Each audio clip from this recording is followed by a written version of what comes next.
Penderita diabetes. Tinggal dibalik sebenarnya. Iya. Cuma ya itu seringkali saya nggak mau puasa lagi, angka pok saya sudah diabetes, Iya, nanti lemes nih. oh iya lemes Iya. gitu.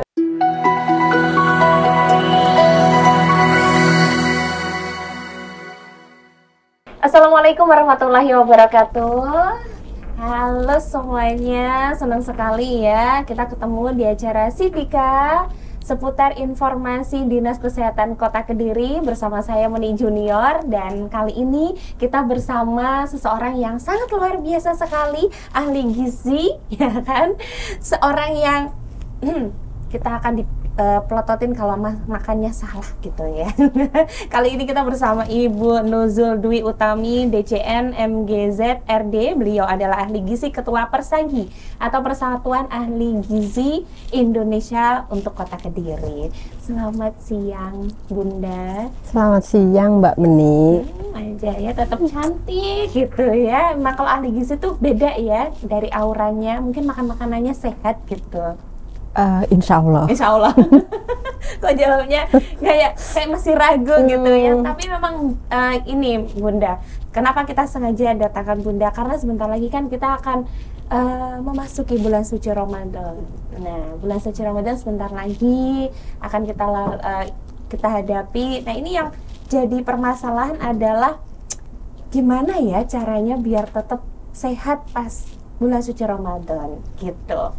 Dan pastinya berkenaan dengan asupan makanan atau gizi yang masuk ke dalam tubuh kita. Iya. Nah, kita boleh tanya-tanya dulu nih Bun, boleh nggak bagi tips yang apa ya untuk jalanin puasa agar tetap sehat, agar tetap semangat, agar nggak lemes gitu Bun? Ada nggak tips-tipsnya dari seorang ahli gizi gitu? Oke. Baik Mbak Meni. Pertama mungkin segala sesuatu itu tergantung niat gitu ya. Yang pertama niat nih, menurut agama juga itu pertama niat. Kemudian yang kedua adalah faktor pendukung nih. Pendukungnya adalah salah satunya adalah bagaimana kita memberikan asupan gizi gitu ya. Seperti yang kita ketahui, puasa itu kan pada saat siang atau 12 jam, kurang lebih 12 jam kita menahan haus dan lapar begitu. Bagaimana kita bisa puasanya bagus begitu ya. Seperti yang disampaikan di dalam ajaran agama ya, bahwa waktu pemberian makan itu juga perlu diperhatikan. Misalkan ada disunahkan untuk sahur itu diambil yang paling akhir begitu ya. Sedangkan untuk tipsnya sendiri bagaimana supaya kita itu bisa berpuasa dengan tetap bugar begitu, nggak lemes gitu ya. Jadi untuk pertama mungkin pada saat sahur, jadi kita sebelum imsak ya, jadi mendekati imsak itu kita memberikan asupan yang cukup. Asupannya itu pada saat sahur, jadi pada saat sahur itu kita makan makanan yang memang dibutuhkan. Sesuai dengan kebutuhan kita gitu ya, sesuai kebutuhan kita mulai dari karbohidratnya, lemak dan protein. Sebisa mungkin itu asupan lemaknya agak dikurangi. Oh gitu. Iya, agak dikurangi karena apa? Nanti pada saat siang hari kalau kita konsumsi lemaknya banyak, akan terjadi pemecahan.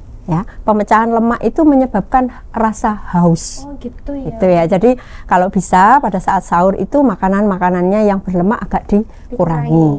Dan kemudian yang perlu diingat setelah sesi makan sahur itu sudah selesai, yang harus sebelum masuk imsak sebaiknya masukkan cairan itu perlu dikontrol. Ya, karena kan selama 12 jam kita enggak minum ya. Mungkin kalau enggak makan mungkin masih kuat ya, tapi kalau tidak minum harus selain haus itu untuk mencegah dehidrasi, Mbak. Ya. Kadang-kadang kalau dehidrasi itu kan banyak yang akan terjadi gitu. Ada bisa pingsan sewaktu-waktu, kemudian pusing ya. Biasanya kalau kurang air kok diajak ngomong kurang nyambung ya, kurang cairan gitu ya. Itu salah satu efek kalau kurang cairan. Jadi kebutuhan cairan kalau memang kita bisa mengontrol kebutuhan cairan kita, harusnya 24 jam itu sebanyak 2,5 liter Iya, 2,5 liter. Nah, 2,5 liter. Puasa, Ya. cara ngaturnya? Nah, cara ngaturnya karena sebenarnya sama sih ya, puasa sama tidak puasa itu kebutuhan itu sama, hanya waktunya saja. Kalau puasa kita siangnya tidak makan. Sebenarnya kita sama aja sih, kalau malam sudah jam tidur kita kondisi tidur kan tidak makan juga. Nah, itu tinggal balik aja sebenarnya. Kalau masalah waktu nih Mbak Menik ya. Tapi kalau masalah apa yang harus dimakan itu ya memang itu, karena pada siang hari apalagi orang bekerja pasti membutuhkan tenaga yang ekstra, terutama cairan. Nah, sehingga kebutuhan cairan ini sudah harus terpenuhi nih sebelum kita melakukan ibadah puasa. Jadi sahur nanti cairan sudah harus terpenuhi minimal 2 gelas. 2 gelas. Ya, minimal 2 gelas. Jadi sebelum ini mungkin nanti pada saat bangun tidur, sebelum masuk sahur, kita sholat malam dulu mungkin ya, kita bisa mengkonsumsi 1 gelas. Baru nanti pada setelah makan atau mendekati ini 1 gelas lagi. Jadi kalau jangan langsung 2 gelas, nanti sahurnya nggak masuk kalau gitu. Keplempokan. Iya, keplempokan gitu. Keplempokan. Iya. Ini kalau misalkan tadi kan katanya kalau sahur kita nggak boleh lemaknya terlalu banyak. Boleh kasih contoh nggak makan makanan yang benar-benar seimbang untuk sahur gitu? Oke. Ya, jadi gini, sebenarnya makanan mau sahur mau ini sebenarnya sama sih ya, harus seimbang. Seimbang itu pengertiannya adalah semua komposisi zat gizi itu ada, ya, semua zat gizi itu ada. Ya, ada karbohidratnya, ada lemaknya, ada proteinnya gitu ya.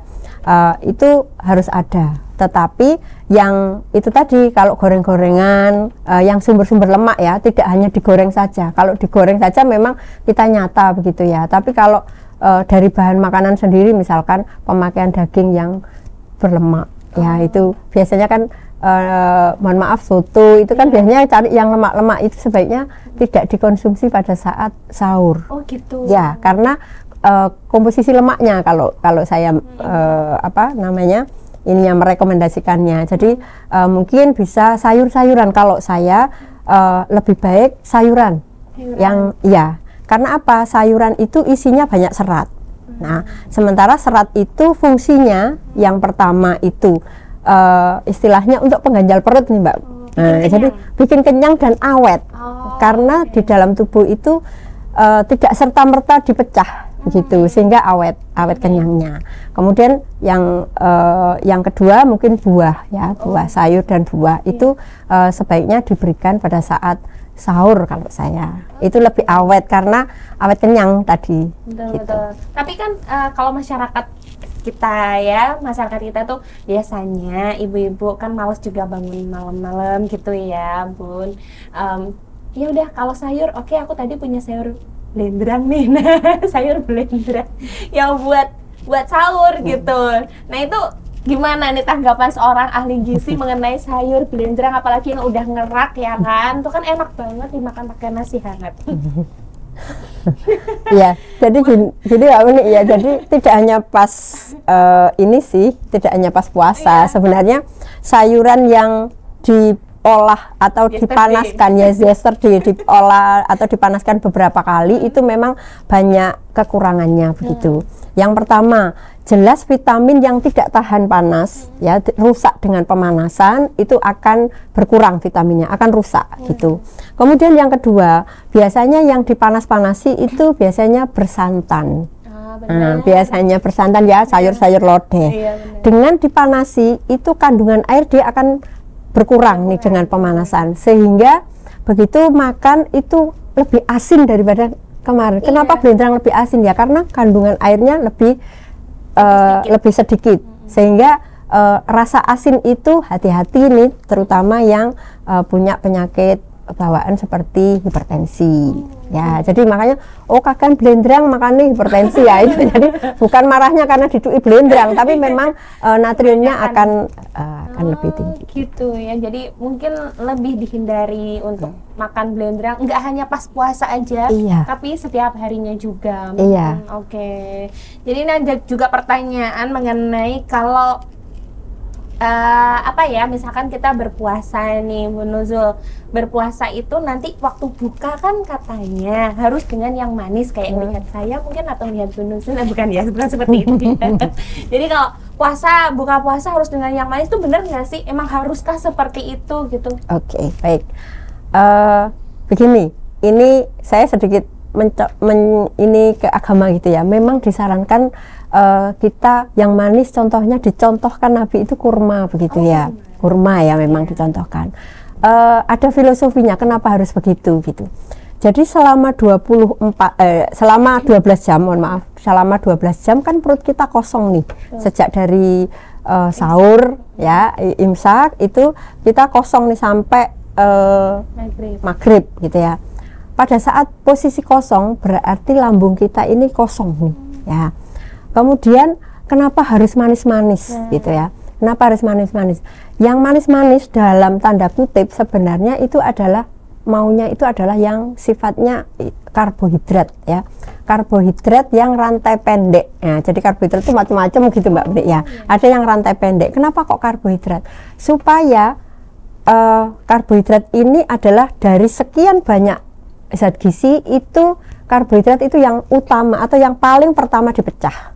Sehingga begitu makan manis itu tunggu beberapa saat ya, nggak sampai jam gitu, sampai beberapa menit itu langsung bugar kembali karena makanan yang kita makan itu langsung diolah sebagai tenaga, sebagai energi begitu. Makanya biasanya begitu ada beduk maghrib itu cari yang manis-manis lah. Tapi ini masih ini ya, kalau di Indonesia kan kebiasaan makan kolak nih. Nah, manisnya sih oke gitu ya, manisnya oke, tapi sebaiknya tidak bersantan. Makanya dicontohkan itu kurma waktu itu ya, tidak kurma plus santan gitu ya, jadi kurma. Kalau memang tidak ada karbohidrat atau kurma, ya memang tidak harus, itu sunnah saja ya. Boleh air putih, sebaiknya air putih dulu untuk membasahi saluran pencernakan kita begitu ya, saluran pencernakan kita. Setelah oke gitu, sudah oke, barulah makan itu. Makanya tipnya sebenarnya begitu beduk maghrib nggak langsung gaspol gitu ya, nggak gaspol gitu. Jadi ditahan dulu untuk supaya apa? Supaya perut kita itu nggak kaget gitu Mbak Beni. Jadi begitu beduk maghrib itu minum air putih dulu atau makan yang manis dulu. Kemudian sholat maghrib, setelah itu baru makan. Ya, makan yang makanan berat gitu ya. Jadi makanya ada istilahnya takjil. Jadi itu di depan dulu, kemudian baru makan berat. Setelah itu nanti berproses ya, berhenti sebentar, baru nanti ada isya dan taraweh gitu. Kemudian mau makan lagi boleh nih? Memang harus kalau saya, memang harus. Soalnya begini, setelah taraweh diharapkan makan lagi. Itu adalah pengganti makan siang kita. Oh gitu. Ya, supaya apa?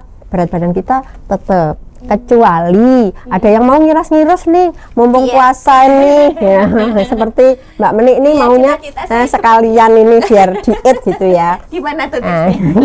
Jadi ya habis sholat taraweh nggak usah makan, bagi yang mau menurunkan berat badan nih sekalian. Tapi kalau memang mau menjaga berat badannya sudah ideal dan sebagainya, disarankan setelah taraweh itu makan. Ya, makan lagi sebagai pengganti makan siang ya. Setelah itu mungkin ada tadarus dan sebagainya, kan ini sudah istilahnya perut sudah kosong lagi nih, lambungnya sudah kosong lagi, baru tidur. Oh gitu. Nah, jadi nanti untuk makan biasanya makan malam atau makan sarapannya diganti yang sahur tadi. Jadi sebenarnya tetap aja sih makannya 3 kali. Tetap gitu. ya, sebenarnya cuman kayak harus ngatur waktunya aja gitu. Nah kalau misalkan kita di rumah nggak ada kurma buah nih, boleh nggak menuzul kalau misalkan kita baru buka terus kita makan buah, entah itu pisang atau pepaya atau mungkin buah apa, jeruk gitu, boleh nggak? Kayak ganggu pencernaan nggak sih, katanya orang-orang kan kalau misalkan kita makan buah waktu perutnya masih kosong nanti sebah lah apalah gitu, bener nggak sih? Oke. Jadi gini, ini sebenarnya filosofi yang agak keliru gitu ya, agak keliru. Jadi orang Indonesia itu biasanya makan dulu baru buah gitu ya, cuci mulut gitu. Tidak ada seperti itu. Dan memang by person Mbak, kalau perut kosong makan ini jangan makan buah dulu gitu. Itu personal sebenarnya. Ada sih orang yang perutnya kosong makan buah, karena di dalam buah itu kan banyak vitamin gitu ya, vitamin yang dia tidak tahan terhadap itu memang ada ya. Kalau memang sudah tahu kalau perut kosong makan buah kemudian ada keluhan seperti itu, ya sebaiknya jangan dilakukan. Akan tetapi sebenarnya menurut ini tidak masalah sih. Contohnya saya gitu, kalau pagi itu saya tidak pernah sarapan tapi makannya buah, tidak ada masalah. Jadi karena person ya, by person gitu. Tapi ada juga orang itu lambungnya tidak tahan terhadap makanan-makanan tertentu. Misalkan dia jeruk, mangga muda tidak masalah, tapi begitu kena pisang, itu aneh kok kembung. Iya, ada yang mahnya kambuh gitu ya, karena mempengaruhi serotonin. Ada zat tertentu yang ada di dalam pisang, terutama pisang Ambon. Oh gitu ya. Memang kalau misalkan orang mah sendiri tuh, ini agak melenceng dikit nggak apa-apa ya Bu Nuzul, sekalian ingat. Ada beberapa orang yang mah kayak teman-teman saya, dia bisa makan pedas tapi tidak toleran dengan jeruk ataupun kopi kayak gitu. Itu berarti memang by person aja ya? By person. Setiap orang tuh memang beda-beda cara menanggapinya. Makanya kadang, loh saya nggak makan apa-apa, saya cuma makan pisang tapi perut saya perih. Ya memang di dalam dia tubuhnya tidak tahan terhadap zat yang ada di dalam pisang, terutama pisang hijau, pisang Ambon ya, pisang Ambon itu sangat tajam lah istilahnya begitu. Ini kalau udah puasa, kita menjalani puasa, kadang-kadang puasa ini menjadi alasan untuk tidak berolahraga. Boleh ditanyain, kalau puasa itu sebenarnya olahraga yang cocok tuh apa sih Bu Nuzul? Gini, walaupun puasa tetap harus olahraga, walaupun olahraganya nggak harus angkat besi yang berat-berat gitu Mbak Meni ya. Jadi begini, olahraga apalagi kalau kita merasa kalau makan sahur kita kelebihan nih gitu ya, bolehlah kita pecah dengan ini supaya nanti setelah lebaran tidak jadi gembul begitu ya, turun 2 kilo naiknya 5 kilo begitu ya. Nastar hampir. Iya. Jadi olahraga boleh, tetapi upayakan karena waktu durasi kita tidak makan tidak minum itu 12 jam, upayakan tidak olahraga yang merangsang untuk haus begitu. Jadi kalau mau jalan, jogging, monggo. Tapi kalau misalkan olahraga yang sampai berkeringat banyak, kemudian aduh haus di tengah ini, halal ya kita minum karena haus begitu daripada kita pingsan. Nah itu kan merugi, apalagi puasa Ramadan. Gitu.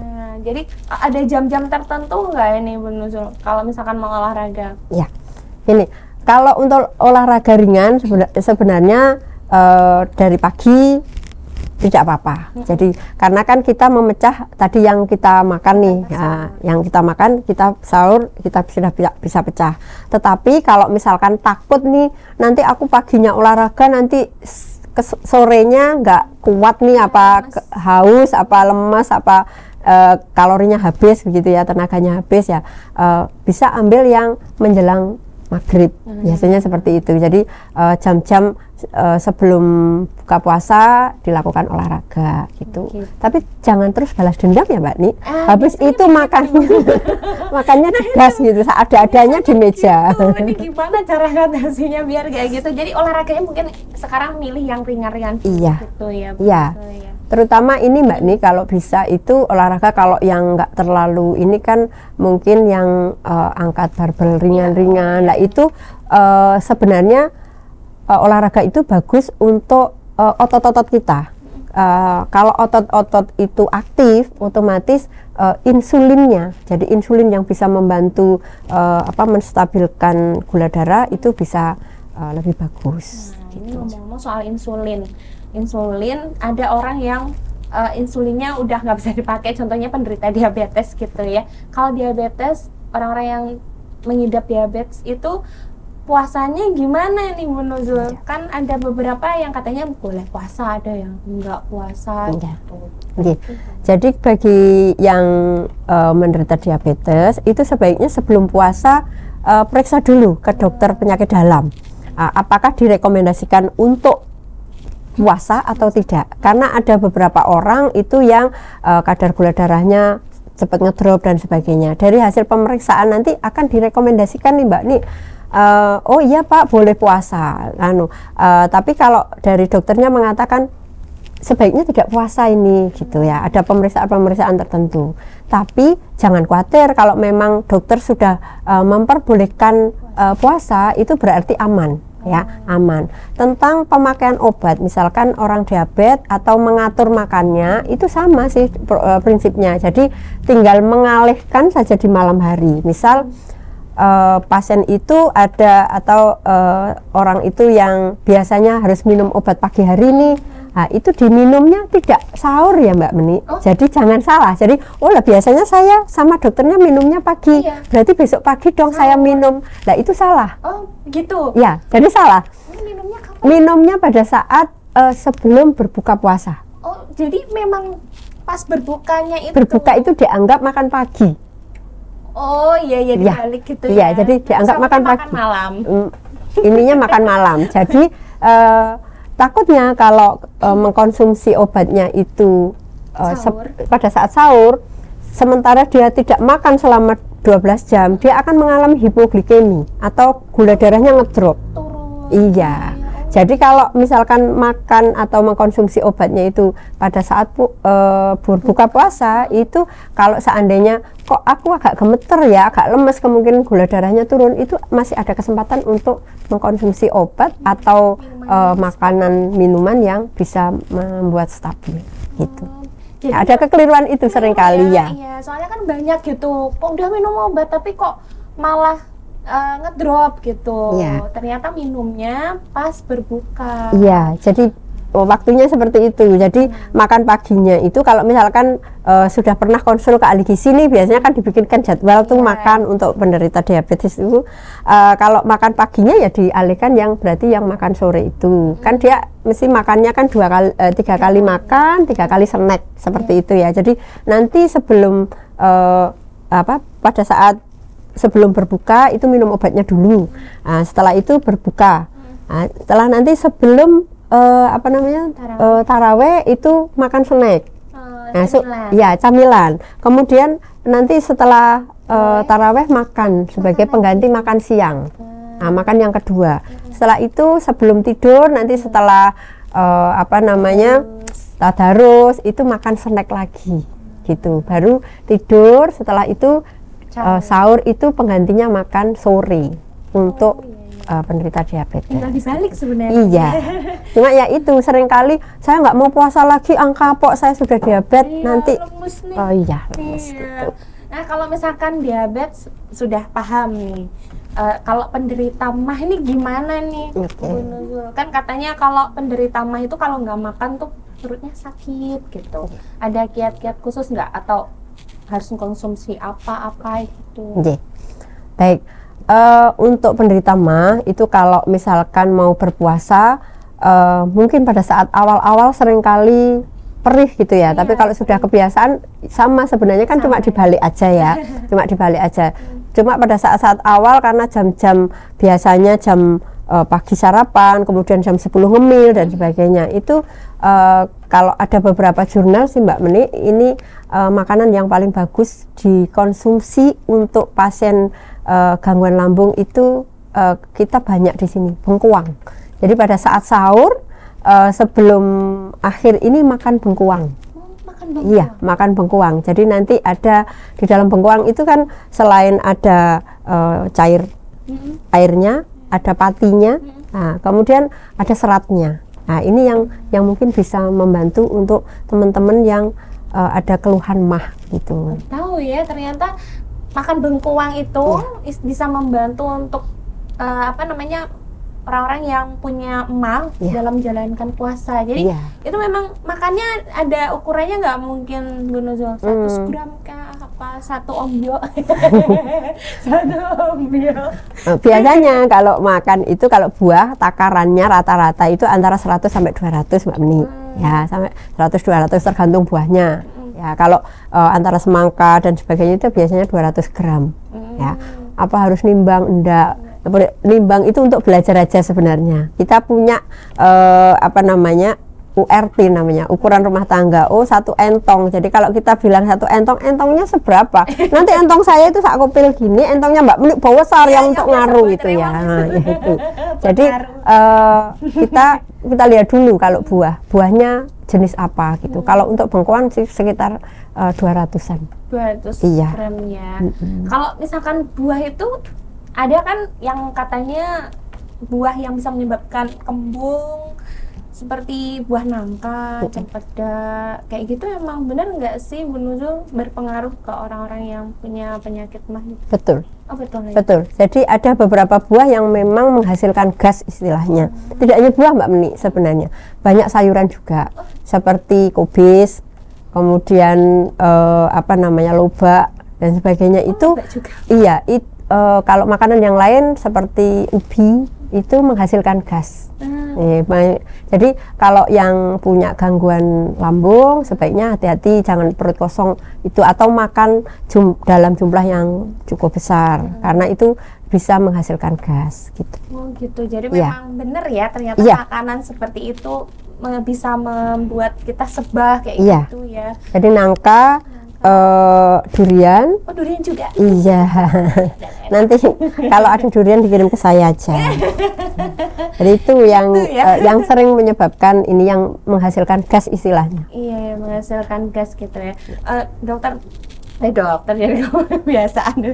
Bu Nuzul, ada juga nih pertanyaan mengenai kalau misalkan kita puasa, terus habis itu ketika berbuka kita langsung makan makanan yang berat gitu kan, katanya beberapa orang tuh kayak munjuk perutnya, kuarakan. Nah kuarakan itu cara ngatasinya kalau sudah terlanjur khilaf tuh gimana sih? Ini ada juga yang WhatsApp seperti itu ya, heran deh. Biasanya gini pada anak-anak terutama anak-anak jadi karena dia nahan selama 1 hari begitu, istilahnya kalau di tempat saya itu puo-puo gitu ya, puo-puo. Jadi seadanya dikumpulin terus dihabisin pada saat itu juga gitu, sehingga dia kepenuhan gitu ya, kekenyangan gitu. Jadi lambung kita itu ukurannya kan masing-masing orang berbeda nih Mbak Ni. Nah, kalau isinya sudah penuh ya jangan diterusin begitu. Kalau sudah kilaf tadi, sudah terlanjur masuk, upayakan beraktivitas misalkan jalan dan sebagainya, jangan langsung geletak. Jangan langsung tiduran begitu ya. Kadang-kadang kan, aduh kekenyangan justru leyeh-leyeh gitu ya. Nah, pada saat posisi tidur itu kan posisi antara lambung dengan kerongkongan ini kan datar, sehingga makanan itu bisa naik. Ya, jadi GERD istilahnya. Oh, jadi ya, jadi GERD. Karena habis makan tiduran. Iya.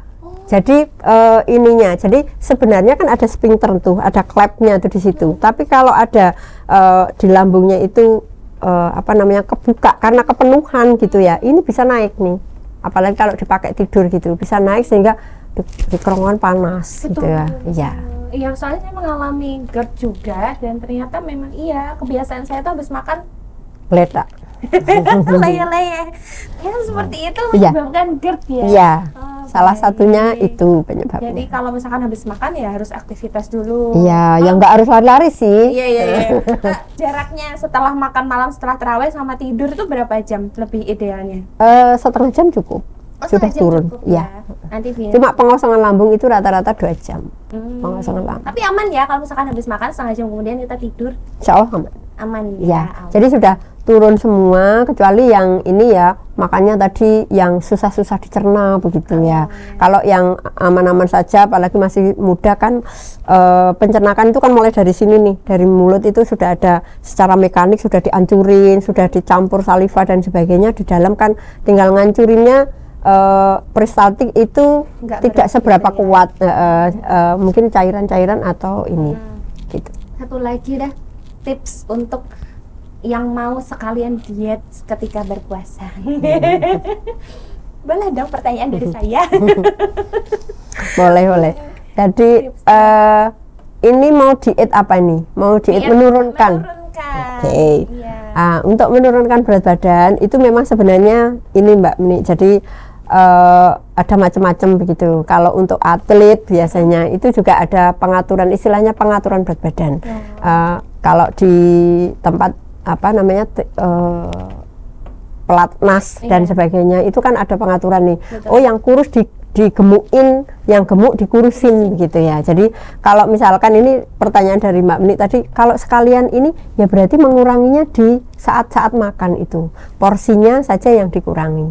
Nah, kalau saya saran saya jangan kuantitasnya yang semula mohon maaf, jangan kualitasnya tapi kuantitasnya yang dikurangi begitu, tapi frekuensinya jangan. Jadi makanya tetap aja sih 3 kali seperti saran saya tadi. Kalau misalkan tuh saya mumpung puasa nih gak usah makan malam, gak usah yang makan ganti siang, itu ya lebih bagus kalau memang apa namanya tubuhnya mampu begitu. Tapi bagi saya ya sudah, makanya tetap 3 kali setelah taraweh tadi makan, tetapi mungkin tidak sebanyak makan siang nih. Biasanya kalau makan siang kan porsinya gede nih. Nah, porsinya satu biasanya kalau kita beli itu rata-rata antara 150-200 gram nasi ya. Itu ya dikurangi aja. Pokoknya kita tidak sampai terjadi hipoglikemi pada saat kita tidur. Karena hati-hati ya, makanya tadi yang diabetes pun akan kita sarankan sebelum tidur juga ini. Karena kalau semua tidur dia mengalami hipoglikemi kan tidak ada yang tahu. Nggak ada, lemes tiba-tiba pingsan gitu aja. Padahal selama tidur juga bisa terjadi hipoglikemi. Bisa. Apalagi tadi kalau dia bukannya tidak banyak, kemudian mengkonsumsi obat, ya itu bisa pada saat tidur. Iya, makanya benar-benar harus diperhatikan. Oke, jadi intinya Ramadan tuh ya nggak usah ditakutin gitu, karena sama aja sebenarnya ya, cuman polanya dibalik. Makanya tetap bisa 3 kali, 3 kali. Terus apa, untuk yang punya penyakit mungkin konsul dokter dulu. Terus yang mau diet ya bisa bisa sekalian. Oke. Iya, satu boleh ya, satu aja. Nasi itu membuat gendut enggak sih, Bu Nuzul? Nasi. Sini, tinggal nasinya seberapa Mbak Meni. Kalau sebako dimakan sendiri pasti gemuk gitu ya. Katanya kan ada orang yang dia tuh bener-bener aku nggak nasi nih gitu, tapi minum es boba. Ya, prinsipnya prinsipnya sebenarnya bukan nasi yang menyebabkan gemuk, tapi karbohidrat yang menyebabkan gemuk. Lah, kalau di Indonesia itu karbohidrat, sumber karbohidrat paling besar kan nasi ini. Nah, kalau di luar negeri tidak ada yang makan nasi, tapi ada yang gendut. Kenapa? Karena konsumsi karbohidratnya. Jadi bukan karena nasinya ya. Kasihan Dewi Padi nanti ya. Nah, jadi kambing hitam gitu. Jadi nggak jadi Dewi Sri gitu. Jadinya kambing hitam ya. Ya. Jadi boleh sih makan nasi, tapi jumlahnya tetap harus sesuai takaran lah. Kalau kami mengatakan sesuai takaran. Gitu. Iya.